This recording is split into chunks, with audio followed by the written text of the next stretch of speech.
Hi Anthony, so this is the video I promised you. The first thing I do is I go ahead and I use double strand of that twine I bought off of Amazon. I wrap it around the spiking horse to get enough of it on there, and I use paste. I just use homemade paste, and I just paste it really well so that it's coated, you know, it's real wet. The next thing I do is I take the template that I sent you, I place it on top of the shell, and I just put little marks on the shell so that you can see the black marks there on the shell. That's going to be my guide, because even though I've done this a lot, I still want to make sure I get everything real even.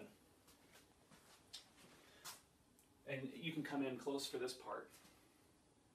I can zoom. Okay. So the next thing I do is I'm going to take this string, this double-stranded stuff that's been pasted, and I'm just going to tie a granny knot.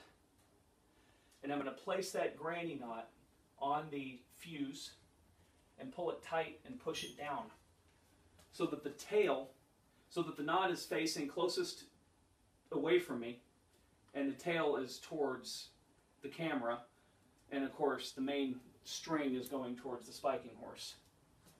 And now I'm going to unwind some of this so that I can get started. Now, what I do is I take and I make sure I'm holding the tail so the knot doesn't loosen up or anything on me. And I just find a random mark on there. It can just be any mark. And I go down like this. And then I go on the right side. I should point out, the mark is going to be on, the knot is going to be on the left side of the fuse, and you're going to place that on any random mark you want. And then you're going to go on the bottom. It's going to be on the right side at the bottom. And then when you come back up, you want to hit one of the marks. And what you're going to do is you're just going to guess until you get the right angle. And this needs to move over a little bit. Like that. So you can see that I'm on this mark first and then this mark second, and then I'm going to go to here. You don't really want it to touch the spoolette, because it gets that buildup away from the spoolette, and you're going to puddle glue there later.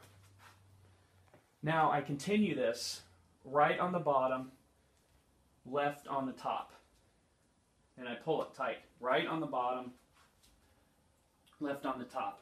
And I should point out that I'm skipping every other one. I'm skipping every other one, and I'm going to fill those in after I get this part done. Now, you can see I'm done with that part, with every other one, so now I'm going to fill in the other ones. So you can see that I've got, this string is still on the right, on the bottom, and I'm going to come up and I'm going to hit this mark. You just have to move the string over a little bit if you're not hitting the mark perfectly, but you want these all to be straight lines. So again, left on the top and right on the bottom. And so now you're going to make what would seem to be train tracks, like that. And you're going to continue.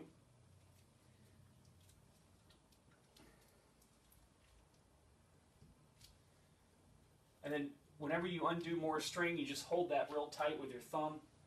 Unwind a little bit more. Back up. Right on the bottom.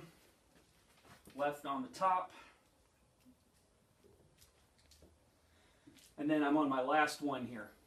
And you can see now that I've got all of those filled in. I'm going to pull that tight, and I'm going to wrap that string around the spoolette about 3 times, and I'm going to use my thumb to keep that string down so that it stays low on the spoolette. See? So it's wrapped around there. Now I'm going to turn the shell like this, so that the fuse is facing to the right and the bottom is facing to the left. And I'm going to hook that fuse, or I'm going to hook that string so it goes around some of the other string there. And I'm going to follow it down to the very bottom. Now this is just a color break. If this were a salute, you would want to only, you'd finish up right like that. And I'm going to put the squares about half an inch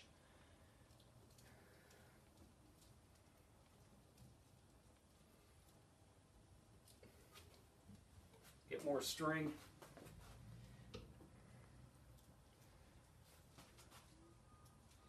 I'm going to keep going up to the top, 1/2 inch spacing for this particular break. This is a 4-inch break.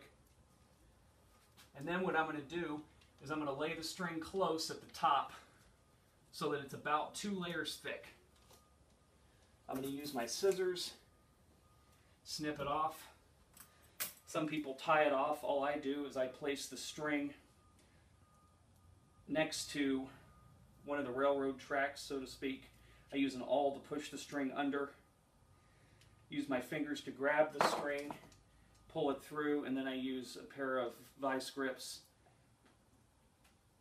to pull it all the way so that it's tight. And that paste will make it stay down. I then snip off the tails if there are any tails. Like I had a tail from when I first started, I just snip that off. Like that, and like that. And so now you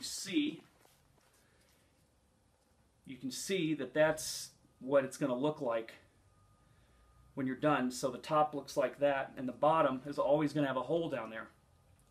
Now the reason I have tissue paper there is because this is going to be a stacked break, and when this explodes, it's going to transfer fire to the next break. So here's another break. They'll basically be stacked like this, and you can do as many as you want that way. And that's how I do my multi-break shells. So any questions, just let me know. Okay, you can kill it.